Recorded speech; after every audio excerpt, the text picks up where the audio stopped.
Permezz tal-ħidma kontinwa li qed titwettaq din is-sena pajjiżna mistenni jara żieda ta' iktar minn 100,000 passiġġier fuq cruise liners meta mqabbel mas-sena li għaddiet.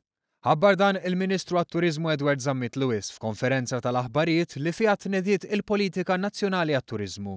Politika li twassal sas-sena 2020 imma li jimnebħa mill-viżjoni sas-sena 2030. Politika msawra mal-prinċipju tal-konsultazzjoni bil-viżjoni ta' tkabbir tul is-sena kollha permezz ta' kompetittività u sostenibbiltà.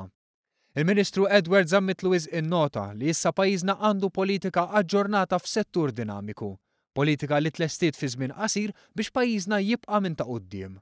Is-settur turistiku huwa settur aggressiv, għandna ħafna kompetituri hemm barra, sejrin tajjeb qed inġibu riżultati tajbin, però ċertament ma nistgħux nistrieħu baqgħanna ħafna x'nagħmlu, dan hu gvern ambizzjuż u dan hu gvern li jrid iġib iktar ġid lejn Malta u għawdex għat-turiżmu u inġibuh billi effettivament nagħmlu l-affarijiet malajr u noħorġu politika iktar tajba għal pajjiżna. F'settur fejn is-suċċessi tal-passat mhumiex garanzija għal preżent jew il-ġejjieni, il-Ministru Zammit Lewis stenna li pajjiżna jista' u jrid ikompli jibni fuq ir-riżultati tajba miksuba s'issa.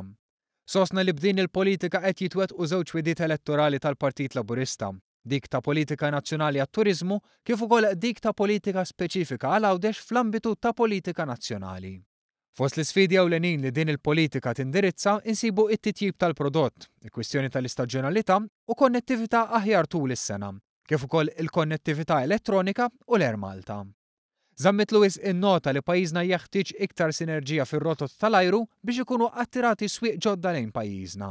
Kif ukoll il-bżonn li l-operaturi turistiċi lokali jaffrontaw l-isfida diġitali biex ma jaqgħux lura. Innota wkoll li 50 jiem entitajiet kummerċjali se jgawdu minn roħs fil-kontijiet.